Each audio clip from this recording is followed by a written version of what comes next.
over there. Thank you very much, John. So I kick off probably just with a question. Why am I actually here? Why am I standing here? Coming from an organization with a primarily European remit.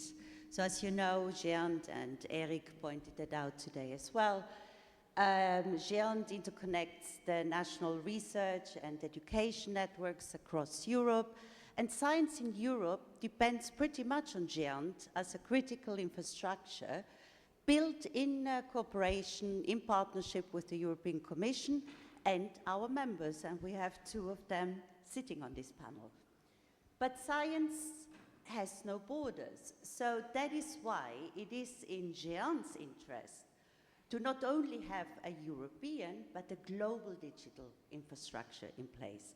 And that is the reason, that is why GÉANT, for over decades, 2 decades, has been actively involved in supporting the development of research and education networking in other parts of the world outside Europe, in the context of regional, EU-funded regional networking projects.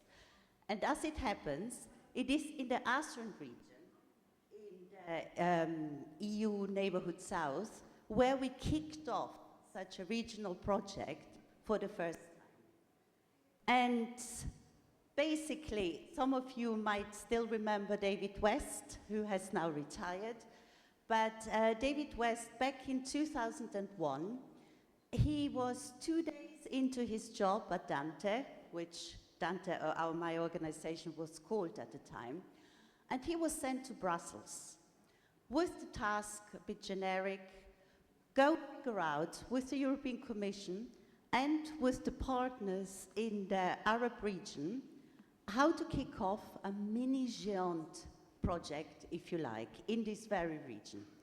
So David told me he had a couple of sleepless nights, but what matters, the first phase as a result of EUMEConnect was born. What mattered, he returned from Brussels with easy funding in his pocket, and most importantly, the willingness, the commitment of the regional partners, and we have some there that were sitting with David in Brussels, in this room still. The willingness to actually join forces to secure a firm place of this very region on the global research and education networking map.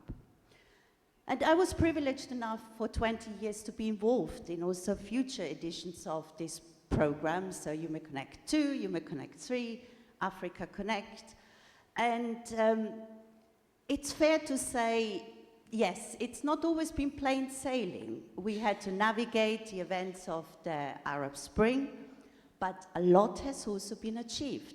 National research and education networks and their national infrastructures were catalyzed. These countries were then also interconnected with GÉANT, fostering collaborations, research and education collaborations with peers in Europe and further afield. And our Arab sister organization, ASREN, was born in the process. But again, there was also a lot of frustration, particularly when it came to deployment of international connectivity. We encountered very difficult market conditions. We encountered obsolete submarine cable systems in the Mediterranean. And we were only able to secure connectivity from this region into Europe through short-term, low-capacity leases, which is a very cost-ineffective way of doing things. But we had no alternative.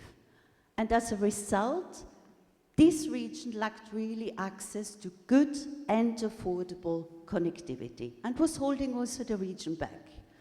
But now, looking ahead, we can embrace new opportunities. There is, as was mentioned earlier this morning, there is now the possibility of a long-term, high-capacity connectivity solution for this region. A digital bridge, if you like, but across the two shores of the Mediterranean. But a bridge needs solid foundations. And that means the NRENs, they need to get ready. They need to be prepared to really maximize the benefits of these opportunities ahead. And they also need to embrace another challenge or opportunity, as you like, that of advancing together with the regional counterpart, ASREN, on the path towards sustainability. And I think that's the perfect cue for Tom to step in to outline a bit more in detail the opportunities ahead. Thank you.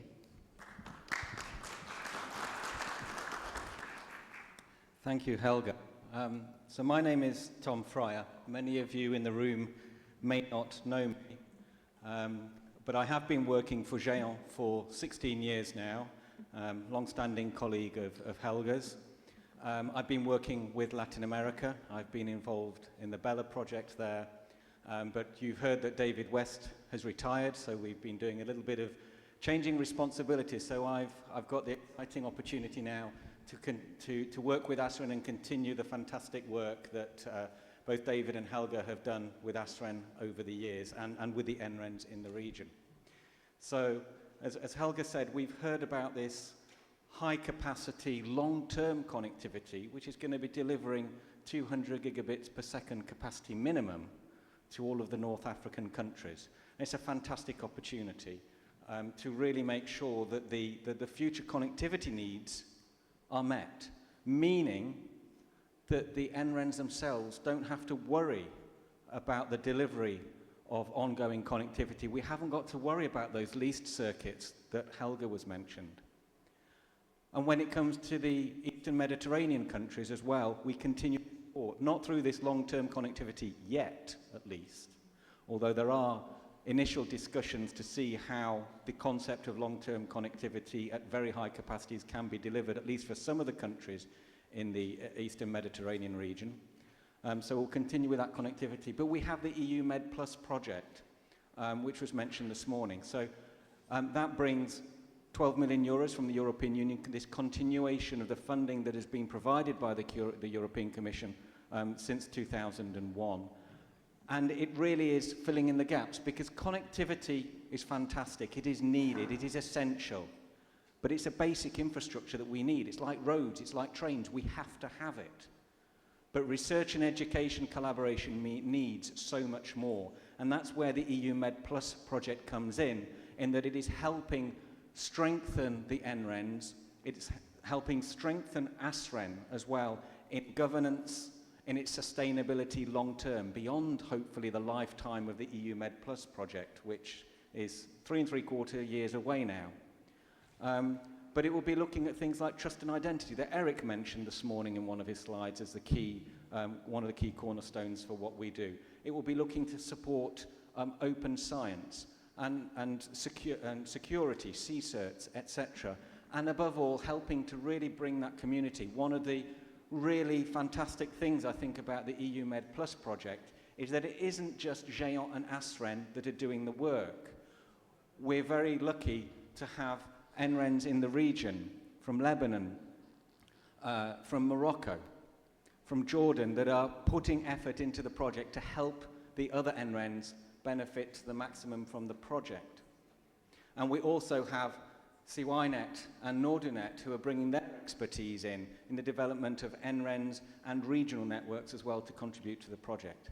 So this is all very positive. We've got a fantastic opportunity here over the next 4 years or so to really make a change and make the region, the NRENs and ASREN, a strong force to support research and education into the future years. But I would say this, EU Med Plus is a facilitator. It is not everything. There has to be more behind it. The community really needs to build and work together. There's much more that can be done, I think, than just what we're going to do in EU Med Plus. So I would just encourage everybody to think about everything we can do together to really make advantage of everything that EU Med Plus gives us, but to take it even further. Thank you.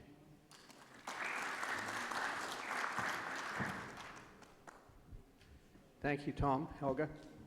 So that now lays the opportunity for me to start asking questions. And just as we begin this discussion, I will advise the audience that when I gave the advice to my panel, I asked them to look into the future, but 5 or more years into the future. So the first question I have is, what do you not do now that could become important for your NRENs future? Majid, I'm going to start with you. There is a microphone beside Lars. There we go. Okay. I trust that the majority of NRENs in the Arab region are not fully into the artificial intelligence and let's say the emerging technologies, artificial intelligence, machine learning, let's say big data analytics, and these are no more luxury options. They are really foundational for the future advanced research. I see that we need to actually adopt the emerging technologies at a very rapid pace. In terms of 5 years, we should be actually on the frontiers of this emerging technologies to stay competitive in the research and education global map. But actually, I see that the eminent greater regional collaboration that we saw during this 2 days event will really support the idea of, let's say, sharing resources, sharing expertise, best practices, and maybe even developing a more knowledge sharing, mature knowledge sharing of a model like capacity building across the NRENs with the support of the partners, regional partners, and even international partners. This will help us to actually gain the experiences and gain the sufficient technical skills to faster adopting those emerging technology. So I see the future in terms of a horizon of 5 years with this greater eminent regional collaboration, we can really catch this train. Okay. Yousif, anything to add from your position in the American University Beirut and in your knowledge, all your knowledge of the broader region? I would echo what Majid was saying. I think we need to start looking at emerging technologies, especially you mentioned AI, but there's also quantum computing and others. But that's just one dimension of it. I think the other dimension, this is something like a broken record I keep on saying, the NRENs are really not just about technology, but they're actually about building communities of collaborative research. So one of the things that I would like to see us do more is work on the social part of the NRENs, of finding ways to, other than deploying technologies and services, find ways to better encourage collaboration and encourage the work among the different researchers within the country, but across countries as well. Okay. So from the standpoint of our two colleagues from Europe, your thoughts on how the thoughts that have come up, plus maybe other options that exist and other opportunities that you see for the Arab region. I'm thinking particularly for the Arab region, but also looking at it from the standpoint of what you've learned or what you have yet to address even in Europe.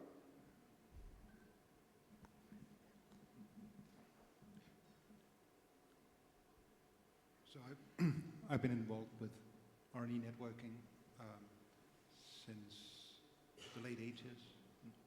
And I think for all the time I've been in this community and addressing the evolution of the network, we very much thought of ourselves as technology outfits.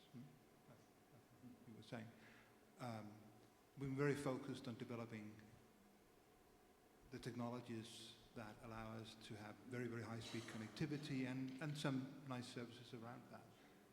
And we, of course, been observing that in doing so, we have enabled radical social change.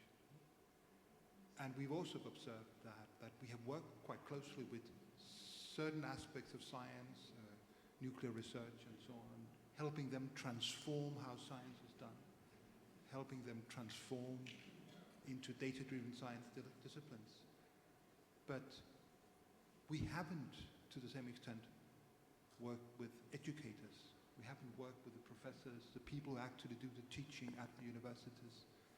But we're seeing now a complete transformation in many universities of how they approach teaching, how they use digital tools in the classroom, how they allow students to mix off-site and on-site classes, how they enable students to be remote or be participating in classes at several universities at the same time. And if I look into the next 5, 6 years, we need to engage far more intimately with the people actually doing the education, not just the technology providers to the education, but actually integrate with the professors, the lecturers, to understand what are their requirements, how can we help them. I think it's important for us in the very rich countries in Northern Europe, but I think it's even more important for countries in this region where there is so much use and where there are so many young people who could benefit from the things we could do if we better understood how to harness technology to make teaching and higher learning more available. And I think for me that is really a priority, that we exploit this. Helga talked about it. We now have a foundation with lots of capacity. Now we need to exploit it, and doing more for digital education, doing more for the students is really would be my priority for something I would like to focus on. Okay. George, there is another microphone sitting beside you there as well. So. I will use this one. Okay. I have a little different approach because, although it's complementary to what the previous speaker said, being responsible for a small NREN that serves half of an island and didn't have a backup from a big university like other countries, like for example GÉANT has 90% of their personnel come from the NTUA. It was extremely difficult for the NREN to survive. And the only way that we achieve that is through collaboration and the support of other NRENs and of course the GÉANT organization. I have said it many times in the past. Whenever we needed support, knowledge, and there was always there. This is what we envision, and we are sure that will happen also with Arab NRENs, with the help of the ASREN and of course from the NRENs in the region, the European ones, because we have common needs. So we have, in my opinion, the NRENs that are driving all this transformation, like NORDUnet, the big ones, JISC, GRNet, all this stuff. And we have also the NRENs that they bring the needs of the regions that they still face the digital gap. And what is remarkable is how we can collaborate, and this transfer of knowledge from the advanced NRENs to the ones that they're developing now is what keep us alive and make us stronger for the future. Thank you. Okay. Anybody, any other thoughts before I go on to another question? Okay. So I want to talk about sustainability. And this is sort of multifaceted. So for each of you, how are you approaching sustainability in your organization? And it doesn't necessarily, it's a little bit of what are you doing today, but also what do you see doing in that 5 years and beyond framework, considering both technical and the non-technical issues. And then what are some of the challenges you currently face or you may face in the future when addressing sustainability? Yousif, you've got the microphone, so I'll let you start.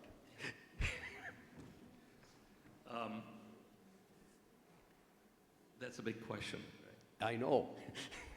I think in terms of sustainability, I can think of three pillars. The first one, it's about making sure that you continue to be relevant, right?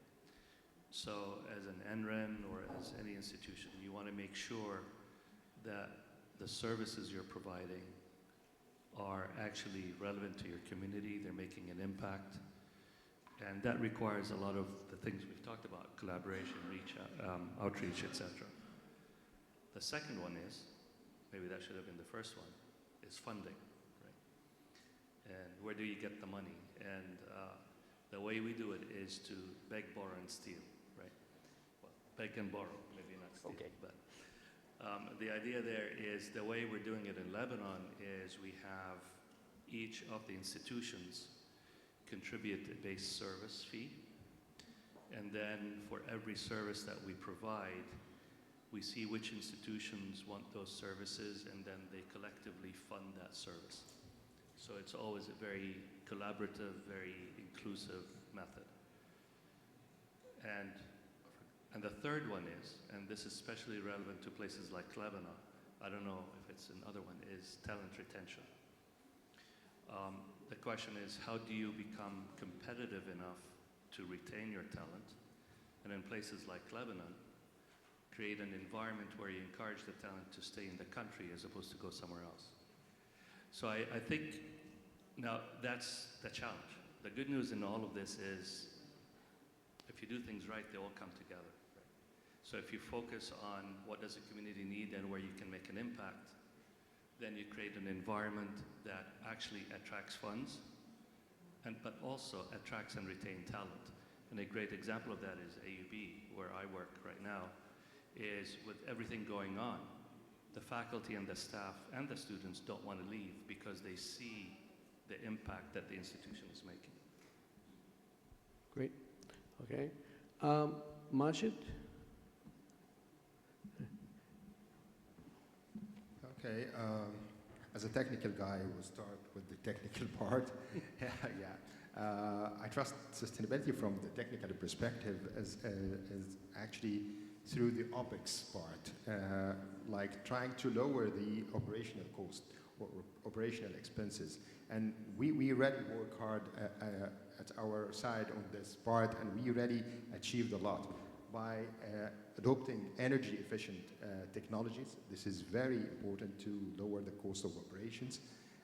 Also cost effective solutions like open source based softwares and so on, and platforms.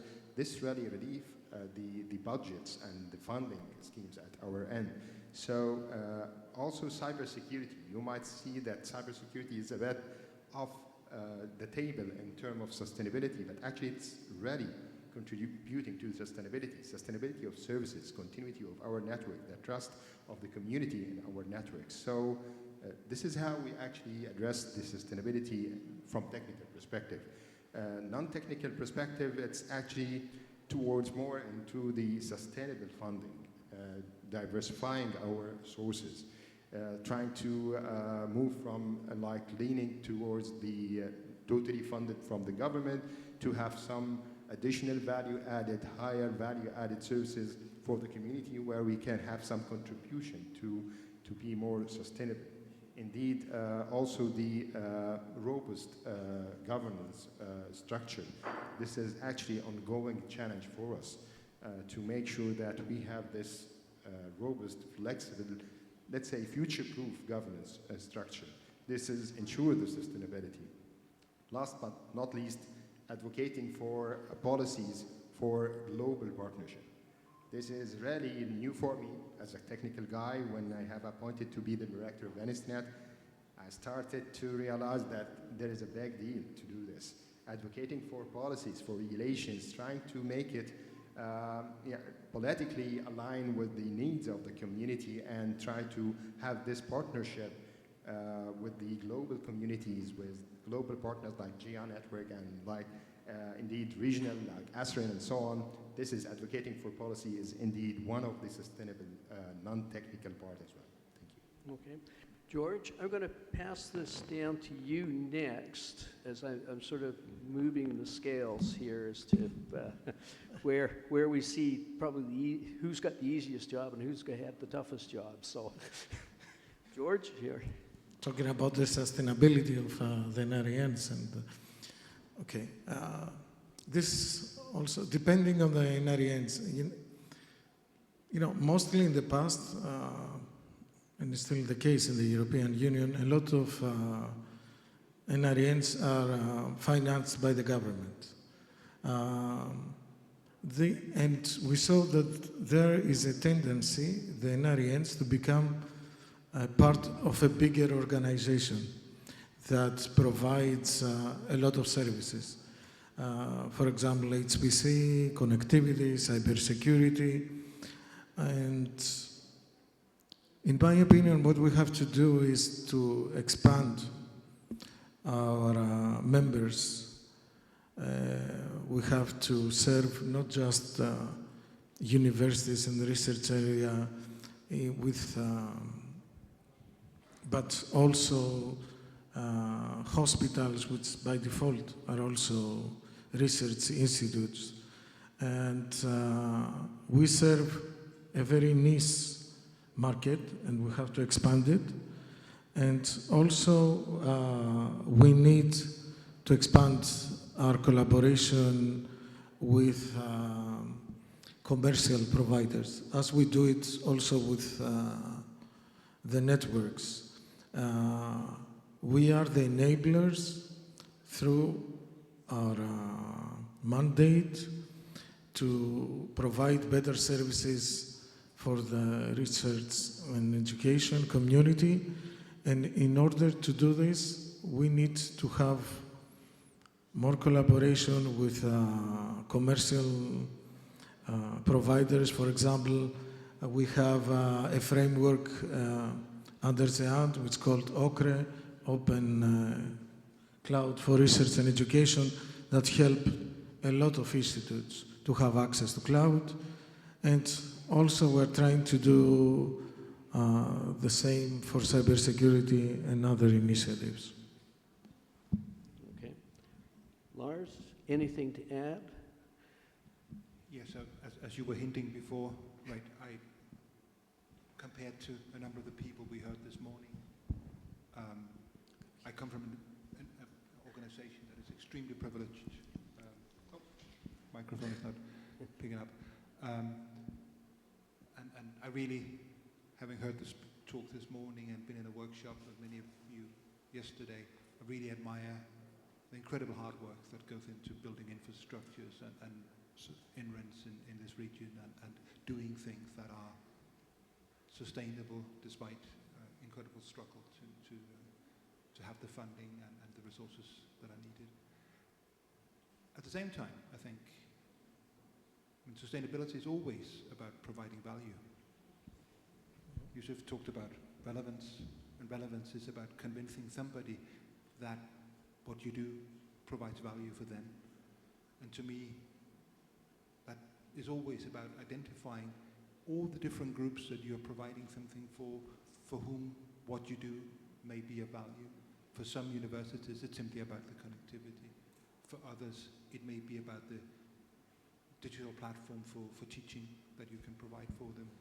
Or it's about a ministry for whom you can help promote a national agenda or an international agenda by connecting them to certain things. It's very much about identifying the different groups that you can provide value for and identify what is it you could do for them that will help them justify that they're supporting you.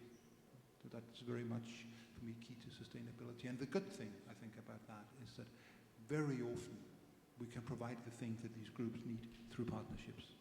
Partnerships is key to sustainability, because if we try to fight this fight alone, no matter if it's a small European NREN, a small Lebanese NREN, or a big NREN in Northern Europe, it's always about trying to find partners that can help you deliver the things that create value for your constituents. Okay, thank you. Okay, so I'm going to sort of move on to a issue that actually, I would say is something that's worldwide. And that issue is the discussion about the digital divide. So, and Lars, I'm going to start with you to looking at it both from the standpoint of what NORDUnet may be facing in this, and then in the standpoint of maybe what the whole of GÉANT is looking at, because I think my impression is this is a worldwide problem. So what are your thoughts about the digital divide within that community that you serve and the region? And does the country have a strategy for addressing that digital divide? And is your NREN involved with it? If yes, how? If not, do you believe you should be? And how would you contribute? It's a whole stack of questions. But I think there's a whole piece to it. And I'm going to start in Europe because, I mean, we're very conscious of it in our region that we know we've got a digital divide, but I feel that there's actions to hear from what's happening in areas that you think maybe don't have a digital divide. And maybe we've got some news for us here. Yes, so thank you, John, because it's a very, very important question.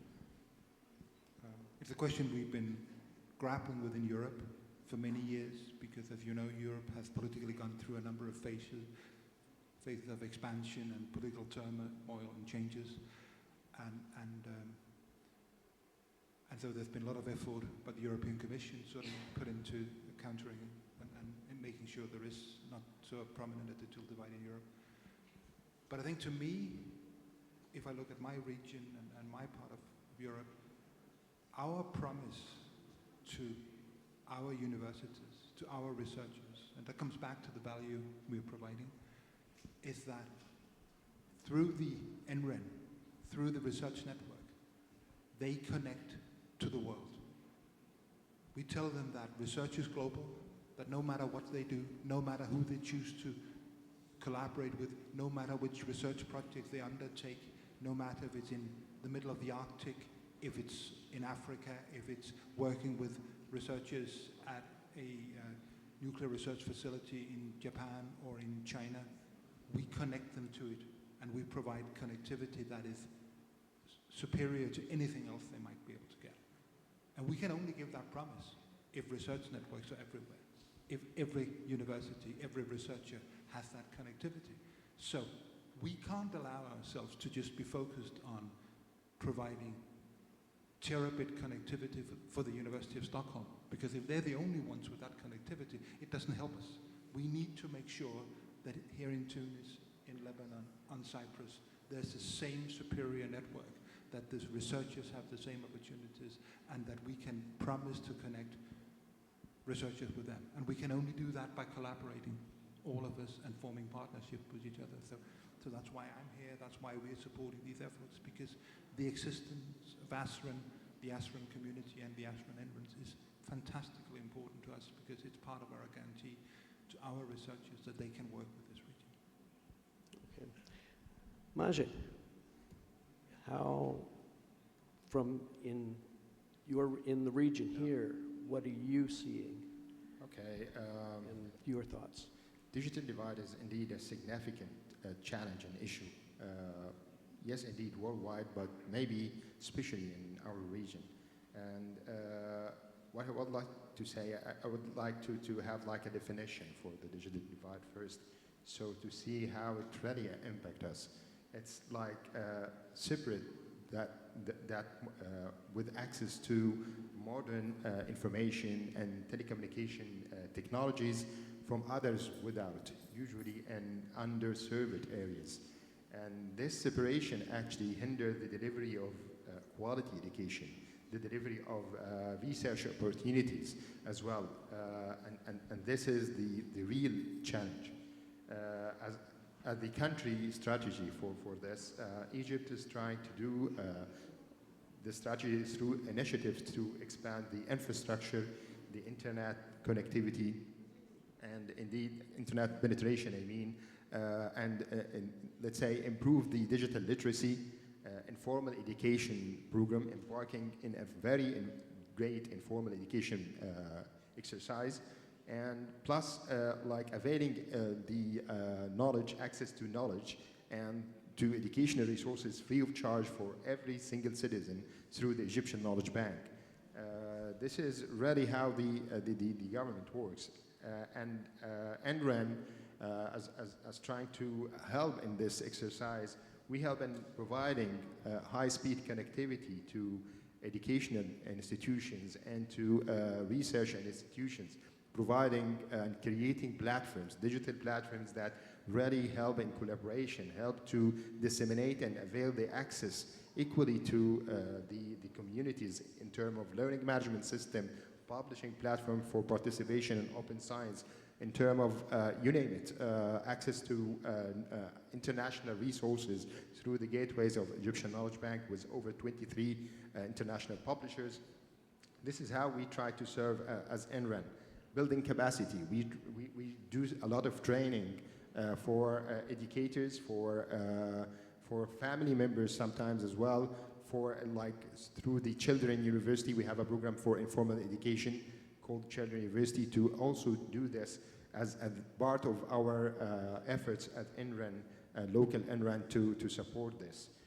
So yes, indeed, it's a big challenge, and I trust it needs that all parties are working together, hands in hand, to ensure that we really remedy and seam this gap and build bridges over this gap. Yeah. Okay.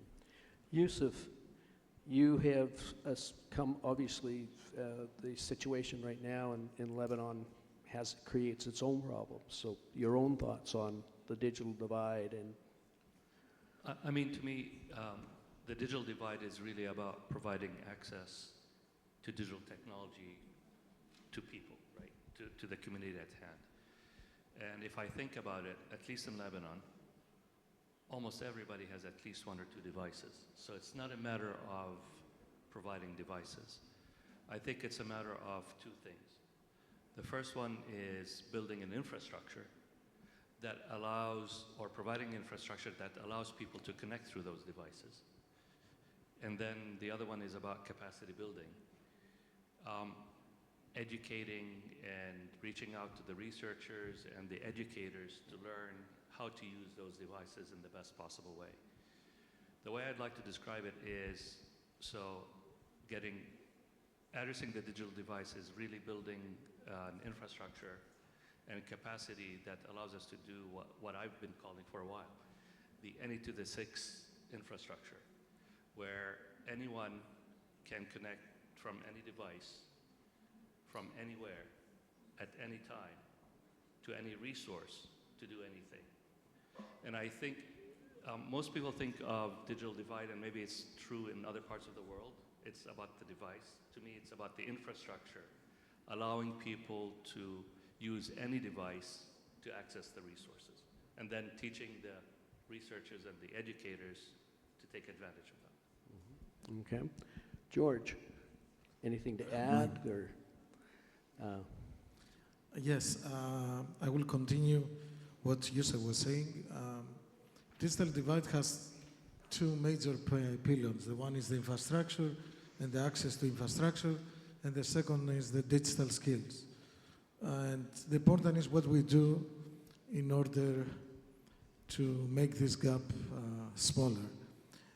The first, about the infrastructures, you see that we are building new cables, especially in the Mediterranean Sea. There are a lot of cables underway, a lot of movement. They show that there is an opportunity there. And also the technology is becoming cheaper. It's more easy to have a better infrastructure now, although it's not so easy to have access to this infrastructure. But I will focus on the second pylon, which is the digital skills. What we are doing in order to bypass this problem is through 2 main things. The one is the mentoring programs that exist. For example, in Cyprus, we didn't have people experts on trust and identity. There was and there is a framework from GÉANT, from trust and identity mentorship that help us to have a new engineer that will start to work for us for the next year.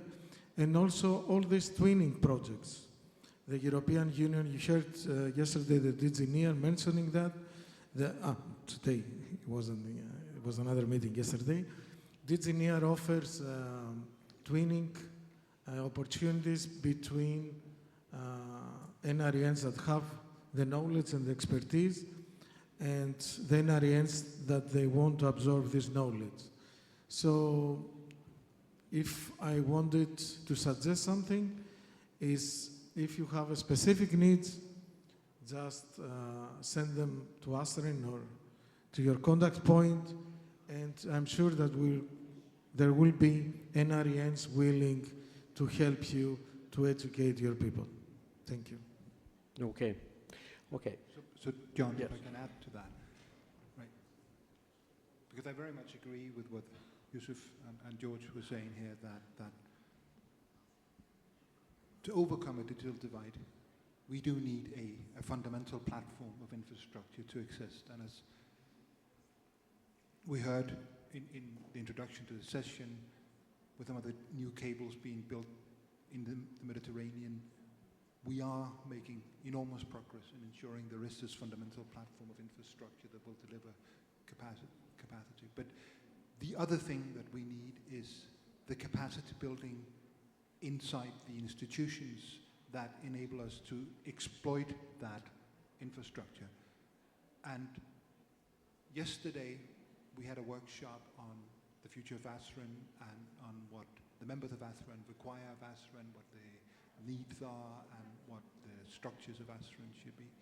And I found it very, very heartening in that workshop to hear that, yes, there's a desire for network connectivity and all of that, but the real requirement is for ASREN to be an engine of collaboration, to be a vehicle that the members can use to work together to do the capacity building in all the countries, to enable countries who are further ahead to help those countries who still are struggling to build the capacities internally. Because I do also think that that collaboration between the countries in the region is really how we progress in countering the digital divide. Great. Okay. Thank you for that. Okay. So I'd now like to open it to the floor to ask for questions from the audience. And we have a microphone available that is coming around. So if you could just raise your hand or in some way flag our assistant here with the microphone. Any questions? No? Thank you.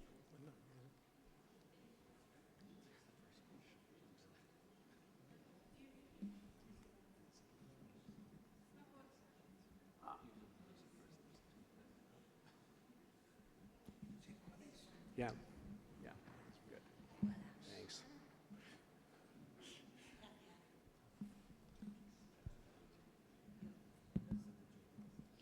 So you all know that in our region we really live continuous crisis. Do NRENs have crisis measured somehow? It happens like this. Everything is distracted. People are displaced. Do you have plans for this? This is a generic question, but I really would like to hear the answer for this. The answer is we're dealing with it right now in Lebanon. In fact, as part of the university, the American University, we have about, I would say 50% of our students, faculty, and staff are displaced right now. And so, unfortunately, we become experts. And so you very quickly adapt. For example, for teaching, we switch over to online in 24 hours. We're looking for collaboration is a big part of it. We started looking for institutions we can work with. I'm just giving an example in education, but it could be done, for example, right now, this next week, we have final exams. And we have about, I would say, a few hundred students outside the country. So we're working with institutions outside the country to follow the exams. In terms of the infrastructure and the network, which is my nightmare, and everybody's nightmare, unfortunately, we don't have many options, only because of the politics around it. But we are looking, for example, we have our regular networks, but in case, unfortunately, the central is blown up or the infrastructure is blown up, we're looking for multiple ones. We're looking for satellite options. So the short answer, there are always creative ways to do it. They're less than optional, but it requires a way to think about, okay, what could happen, and most importantly, it requires very strong partnerships and collaborations. Thank you. Okay, thank you. Yes, all the NRENs, most of the NRENs, they have continuity plans, disaster recovery plans if something goes wrong. Unfortunately, we have to update them very often lately. And due to the crisis, we're trying to be prepared to have alternative routes. Some NRENs, they have moved their infrastructure to the cloud. There are always solutions. Some maybe can be costly, but we are trying to find ways to be at least minimal operational if something happens, because we also, as an NREN, we are a critical infrastructure, and we're obliged to do this. We're trying to find technological ways to be sustainable if something goes wrong. Okay. Other questions? I know we have. Oh, go ahead. I would just add to that so we don't deal directly with challenges like Yousif do. But a couple of years ago, we faced what was essentially an internal displacement because of COVID. And suddenly we realized we had no students were allowed to go to the campuses. But we were able to keep university education going by doing a very rapid transition to digital teaching, to online courses, to online means. And in some way that has prepared us for other kinds of similar activities. And it is possible, the technology is out there, if we support each other, we can do things with that. We're also seen, as George is saying now, we are suddenly being seen as a matter of national security, as NRENs, because of that, and because of the changing in geopolitics. So that means there are other stakeholders that we are now providing value for, which means that we have new sources of funding also, because we are critical to society in a different ways. So that is something we can work with. But of course, our challenges are nowhere near the ones that you have in this region. Okay. Yeah, I trust that the right way to be prepared for such situation is to have like resilient network infrastructure at the first place. You should have like a very good foundation at the first place. So you will find always a way, a backup plan. When you lose like a fiber connections, you can go for 5G network. When you lose the 5G, you can switch to the satellite connections. Even in terms of data centers, you have to look for disaster recovery, DR site. This is actually, in our region, we always overlook this part. We always try to just relieve our funds by just saying this is very remote a chance to happen. But we need to have this. Backup redundancy is the key actually to be prepared for such situations. Indeed, during the COVID time, we started our NREN with on-prem cloud computing services to provide the learning management system. And during this time, we have like actually designed it to make leverage of the hybrid model of cloud. So we can expand our computational using like different public cloud resources when we need it, while we keep all the information of our students locally. This will never ever go anywhere. We are using a federated authentication, so it's all about contents. It's all about the application logic that we will going to push to the public cloud. During the design process, when we do this and we pay a bit more for doing this, we didn't see that we were going to make use of this. It was just like a remote chance.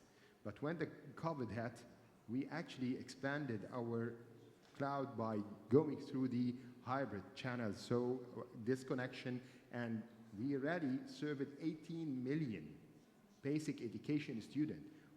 Our statistics shows 18 million students successfully access the learning management system, successfully access the digital learning objects that we have created over the platform. So again, it's on you.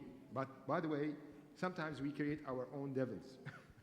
Yeah, sometimes actually by doing this, we realized that we created more digital divide. We caused more inequality, by the way. And this because the population in Egypt is a bit larger than maybe in Lebanon, and this caused that we don't have this penetration of smart devices like one device per person. We might have one device per family. So you might have 3, 4 children, and they only share one device. And this actually created more inequality for the education. Now everything is online. We have everything is online. They don't have access to the schools, so they don't have option except having a smart device. That's why after the COVID, the government decided to hand a smart device for every single student in the secondary schools. This is the 5th year, and we are handing 1.9 million devices every year for the secondary school students at least. Yeah. Thank you very much. So good. Thank you. Can we consider your important effort to connect different regions and different NRENs in the world as a big step to incorporate AI for education system, especially in the Middle East and the Mediterranean area? Thank you. Thank you. Yes. Question on AI. Any volunteers to start? I think that's exactly what's going on, right? That's why we have ASREN, that's why we have GÉANT, that's why we're trying to connect all the regions and all the countries together. An example of that is Lebanon.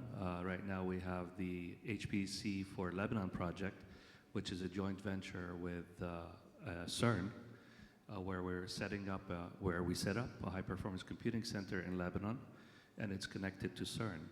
And that will be used for sharing data, sharing resources. CERN uses our HPC to do their work. We use their HPC to do our work. And HPCs are a great place to start with AI and other technologies. So that's, from my perspective, that's the whole point of NRENs, right? Is to connect the countries and connect resources, not just services, but resources in different institutions in different countries so that you can access. What I'd love to see is one day connecting, using Lebanon's NREN with ASREN and GÉANT to connect us to maybe a quantum computer somewhere, right? So yeah, absolutely, that's what it's all about. I think also to that all of us are currently struggling with AI. We see all the advances in the technology, we see the fantastic opportunity, and we're all thinking, what does that mean for me?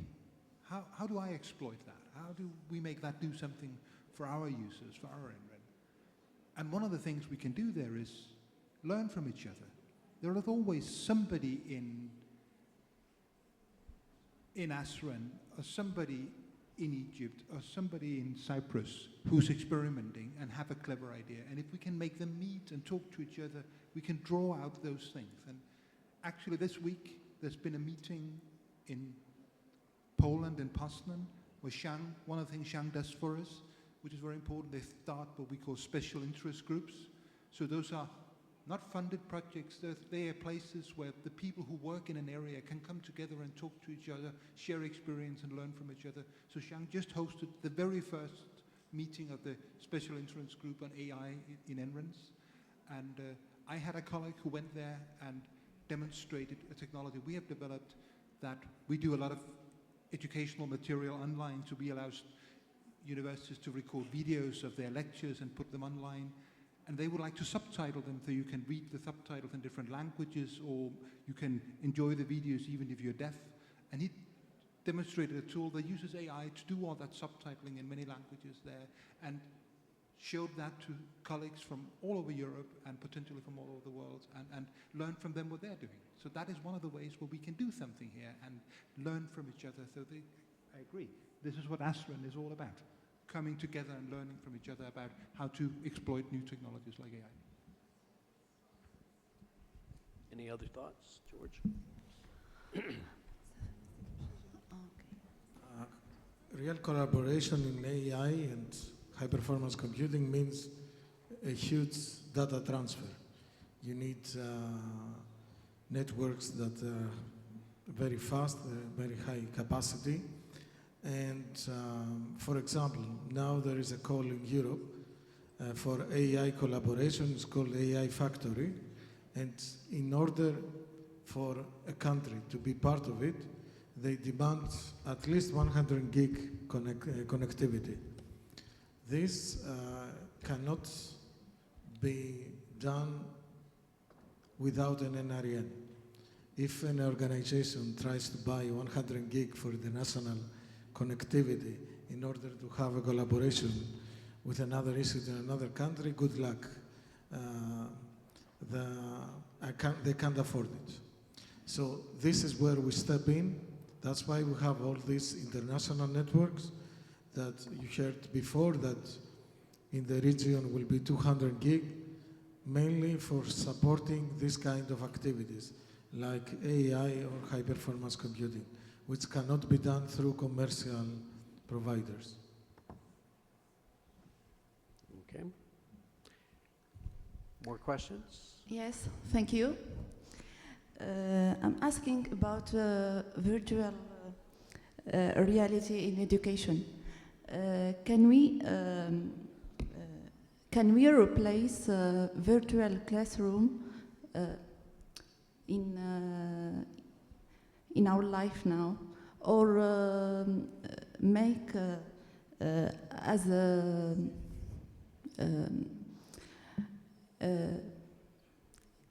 we can replace real classroom by virtual classroom in special regions that they can't assist to their lessons in education. Thank you. Okay. Thoughts, and if anyone's doing it, that would We be... are. At AUB, we're just, I don't know if you know about the American University in Beirut, but we have a campus in Beirut that's more than 150 years old. We also have a new campus in Cyprus. But we also have what we call the global campus, which is the AUB Online. And we're beginning to offer degrees and diplomas and certificates completely online. The trick, though, is teaching online, educating online, is very, very different from teaching in the classroom. And you have to change the way you structure the course. You have to change the way you teach. You have to even change the way you interact with the students so that you want to make it as interactive as possible. When COVID first started, we thought we did online. We make fun of it. Now we call it voice over PowerPoint. That doesn't work. Right? What you need to do, so now we have very specialized instructional designers who work very closely with the teachers and the instructors to basically create the material. The instructor gives you the course outline. The instructional designer works with the instructor to structure the course into small chunks, usually 10-minute chunks. And then we have multimedia and technologists who work to embed interactive tools and interactive modules into the course. If you do that right, you can do a lot of work, right? You can do a lot of work, a lot of successfully. We're getting a lot of great feedback from the people who take these courses. Now, there are certain things that you cannot replace, right? because there's still the human interaction that's very important. And you still have that online, but so there are courses, there are people who prefer online, there are people who prefer on the classroom. The other thing we're exploring in terms of technologies are the use of augmented reality and virtual reality, and also virtual labs. We can do, at this point, virtual labs in like computer science and math and physics, but what we call the wet labs, things like chemistry and biology, these are still more difficult, but the tools are getting there. We do some simulations for nursing, for example. So the answer is yes, I think the world has gone there. It's here to stay. Will it ever replace the real classroom? No. But there are different audiences and different courses for different things, but you have to do it very differently for it to be successful. I don't know. I talked too much. I don't know if that was... Yes. And if I may add as well, doing this for basic education is totally different from doing this in the higher education. If you are asking about classes in schools and so on, yeah, in higher education you could do this very well. Yes, indeed, you need to change the courses, the teaching delivery methodologies and so on, yes, indeed.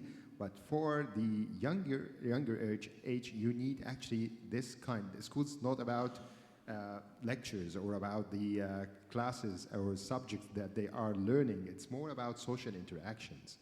So if you do this on a wide scale, you will create a bubbles for your future citizens. They will lose their own social interaction skills, and this will be very, very dramatic in the future. And we have went through this indeed in the COVID, and I have like two young kids. During this year, and after this year for like maybe another year after the COVID, we are really hardly working with them to recover them and to create their own social skills and to just lower the screen time and making them like talking to each other, watching the movies together, like instead of watching the same movie, everyone on his own tablet and on his own device. This actually is a very challenging. So again, for basic education, we don't really recommend this on a large scale, unless it's for rural area and you don't have any other mean. But for higher education, you can do this. Yeah. And the quality assurance is another issue, I believe, also. It's not always straightforward, I believe. Yeah. Yeah. Okay. Okay, so I'm going to say this is the last question, and then I'm going to do a roll-up on things. Thank you, John. My name is Timothy. I'm from Reno. Reno is the NREN for Uganda. And my question is about EduRoam and the future. EduRoam has been very relevant in creating a community for the NREN in my part of the country. But I would like to understand from the panelists, what does the future look like for EduRoam? Will it still be relevant? And what can we do to maybe keep it relevant the next 10, 20 years? Thank you. Okay. So I realize the panel can't necessarily control what happens with EduRoam. However, what are your thoughts about what maybe it should look towards? So maybe, if you allow me to start. Sure. We talked about having this platform that you can build other things on, the platform that you need to be there in order to ensure you can do all this fancy technology stuff with having online classes and digital transformation of the classroom and having research being collaborative between everywhere in the world. And of course having the 100 gig connections coming into NRENs in the countries, having the NRENs connecting to institutions is part of that. But there's also this omnipresence of technology services that are just there. You don't even have to think about it. And to me, EduRoam is part of that. And that's why we are supporting EduRoam, because no matter where I go, I'm just on the internet because I don't have to think about that. And we are seeing it being expanded into train stations, airports, everywhere, because it's simply a convenience that no matter where you are, in Europe, and even if you travel to campuses in Asia, here, in the US, there's always e-room. And I think it's become an expectation. We all expect, we have Wi-Fi connectivity and we don't have to think about it. And that thing of technology, when it moves from being, it's a possibility, it's something I can pull out and do something with if I try, to technology just being there without me having to think about it, it's super important. And e-room is an example of that. And for that reason, I think we will continue to support it and push for it, because it really is important. If I may add, when we built the Lebanese NREN, the first thing we did was EduRoam, and we did that before we even built the network. And I would say you were asking about the future, to me at least, is, like Lars was saying, EduRoam is a building block. The next step, I think, would be the federated access, right? Like EduGAIN, where now not just I connect to the internet, I can connect to services across institutions. Right? I remember a long time ago, I think, I'm gonna quote Dave Lambert. He said, you know, our job is to make technology as accessible as possible so that people can use it. If the less barriers we have for people to access technology, the more they will use it and the more we can be creative. And I think EduRoam is the first step, EduGAIN is a step above, and who knows what's after that. Yes, I will agree with that. And you know, we are providing EduRoam to the municipality of Nicosia and to Paphos. And one of the first questions that we had is, why EduRoam? We just have an open Wi-Fi, you just authenticate it with one password and it will work. It's not like that. It is a small block of a bigger platform. For example, you can use EduRoam in collaboration with EduVPN, which is also free, which is very easy to establish, and you have the security, you have access to the resources of your organization. For example, some institutes, they don't allow access to their infrastructure if you are not using these services. So see it as one small block that helps you to have the connectivity, and based on that, you are building and you can use all the other services. Anyone else? Nope. Okay. Okay, so I have one last question as we roll this up. And this is going to, the technology people are going to be thrilled by this. Connectivity. Okay. So what do you project as your connectivity requirements in 5 years' time? And how do you expect to meet these requirements? Now, we know that we've got the advantage of the cable that is projected to be live within a few years, but we've also talked, and it's been mentioned by the panel already, about the connectivity internally in countries and institutions and everything. So where do you see your needs, or how much connectivity do you see you needing to be able to make use of that cable that's out there for you? Okay, I believe that the requirements for connectivity will surge across the region. And if we look into the 5 years, coming 5 years, this is actually driven by the maybe first of all is actually the digitalization projects in each of those countries.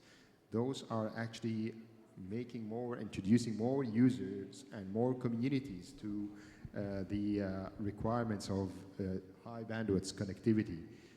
The educational reforms as well, access to educational materials online will also increase and surge.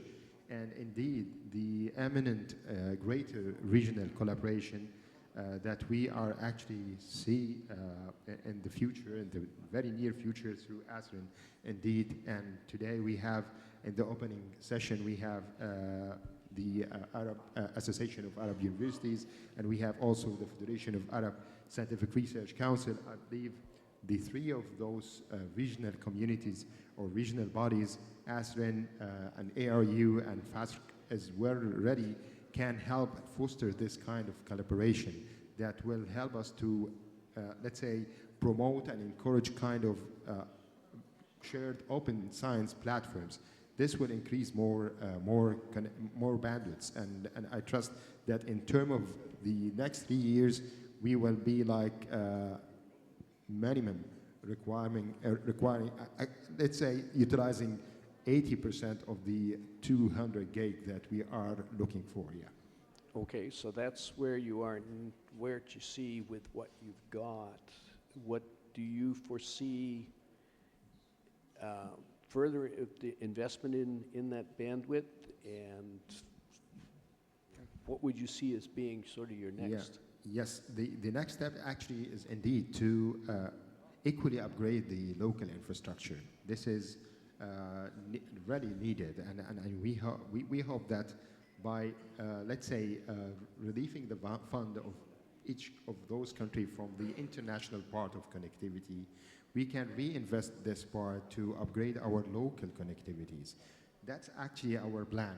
Our plan that if we have like, we hope that this connectivity of Medosa will avail kind of commodity internet as well, as this is actually the majority of funds that actually being used right now is to fund this commodity internet connectivity beside the research one.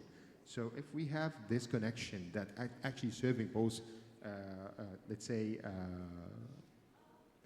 connection types, this will really help us to take these funds from all the institutions that are now spent for internet connectivity and just invest it into upgrading the local connectivity and to add more and connect more institutions, more public, let's say, museums, maybe more public libraries. This will really help us to even create more traffic over the network and provide services across more communities as well.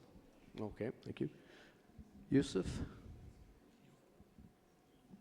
If I knew the number, I'd be a millionaire. Here's your opportunity. Here's my opportunity. I think bandwidth is, the more you provide, the more people we use. And so the only thing I can predict is an exponential growth. Okay. As technology gets cheaper and demand goes higher. I'll give you the example. In Lebanon, we started with 10 meg 6 years ago. We went to 100 meg. We're at 1 gig now. We're about to upgrade to 5. Hopefully next year it'll be 10, right? So that's very exponential. What that magic number is, I don't know, but it's certainly exponential. Okay. George? If you asked me 1 year ago, we'll say, for example, for Cyprus, 10 gig would be enough. Then came the AI. If you want to participate in the AI factories, it is 100 gig. If you want to be part of the Euro HPC joint undertaking, it's 400 gig. So it depends, we will have a game changer in the near future. But the good thing is our networks are quite robust. So if we need to have more capacity, there is always a way to increase it. So I will not stick just to a number, but to the possibility, the ability that we have to increase our connectivity based on our needs. Okay. Lars, any last thoughts? And then we'll... I'm not going to make wild guesses about capacity, but I can give two data points. Right? Yes. About 10 years ago, we came together with Internet 2, SURF, Canary, the NREN for Canada, to create a collaboration for transatlantic capacity, because we each had a 10 gig here and a 10 gig there, and it was a little confused, so we decided to have joint capacity. And 10 years ago, 11, we were able to have 100 gig, and we saw that as a big achievement, a huge step up. Today, this collaboration called ANA has more than 10 links, and the standard for a link now is 400 gig. So we've gone from 100 gig to 10 times 400 gig in about 10 years. So that's one data point. The other data point is that we now have, because of the AI and HPC that George and Yousif are talking about, we have individual institutions who are now asking for more than a terabit per second of connectivity for one university. So those are data points of what is in the future, and where that is going to end, I have no idea. Yeah. Okay. Well, I think we all agree throughout that where it will end is something that nobody knows. And reflecting on that, I think the message for all of us is in that future planning, it's not a number. It's more a matter of thinking of exponentially from where you are today, what will you look for the future? And change, yes, change is coming. Well, change is here. It just keeps coming. We've already got change, and we just keep and in many ways, we are the ones who are helping generate that change. So with that, I'm going to close the session. I'm going to thank my panelists for some very enlightening thoughts during the last hour and a quarter, hour and a half. And thank you very much for participating in the audience. Thank you.